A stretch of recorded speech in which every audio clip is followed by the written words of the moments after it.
Coucou les amis, j'espère que vous allez très bien, sinon que de mon côté je vais super bien. Je voudrais profiter de quelques 2 minutes pour vous parler des dangers de la comparaison par rapport aux autres.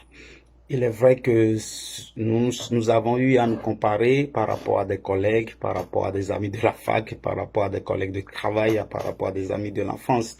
C'est vrai que très souvent, quand nous nous donnons à ce jeu de comparaison par rapport aux autres, on pense pouvoir tirer des leçons pour pouvoir nous améliorer. Mais au fait, il y a deux dangers dans la comparaison. Au fait, le premier danger, c'est que quand tu te compares aux autres, soit tu bascules dans l'autosatisfaction, c'est-à-dire tu te rends compte que tu as plus accompli que les autres, tu as plus réalisé que les autres, et donc tu commences par sous-estimer ceux qui sont autour de toi, tu commences par être imbu de toi-même et tu bascules dans l'orgueil. Le second danger, c'est que quand tu te compares par rapport aux autres, parfois tu deviens déprimé, c'est-à-dire tu bascules dans la dépression, parce que tu te rends compte que tu n'as pas accompli comme les autres, qu'ils ont évolué plus que toi, vous avez commencé au même moment, mais eux autres, ils ont atteint un niveau de grandeur très élevé, alors que toi, tu es toujours à la traîne. Et dans ce cas, tu commences par être déprimé, tu perds ta joie de vivre, quoi. Donc, tu n'avances plus dans tes projets.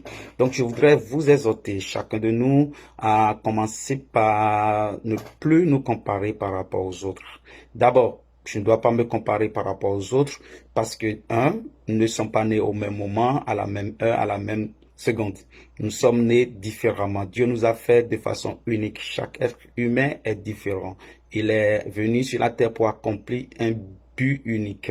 Même si nous sommes appelés à accomplir la même chose, nous ne sommes pas forcément appelés à l'accomplir au même moment. Donc, il ne sert à rien de me comparer par rapport aux autres.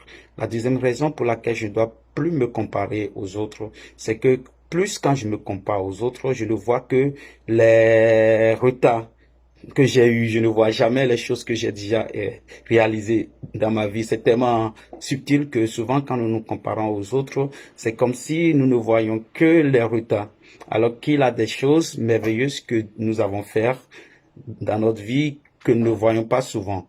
Donc, je voudrais nous encourager à vivre simplement la vie que Dieu nous a donnée, à faire le travail que nous devons faire, à chercher à nous améliorer. C'est vrai, nous pouvons prendre des exemples sur des gens pour nous améliorer, mais jamais nous comparer par rapport aux autres au point de basculer dans l'autosatisfaction et donc dans l'orgueil ou au point de basculer dans la dépression. Donc, je vous remercie et je vous souhaite de passer d'excellents moments et on se dit à très bientôt. Merci beaucoup. Ciao, ciao.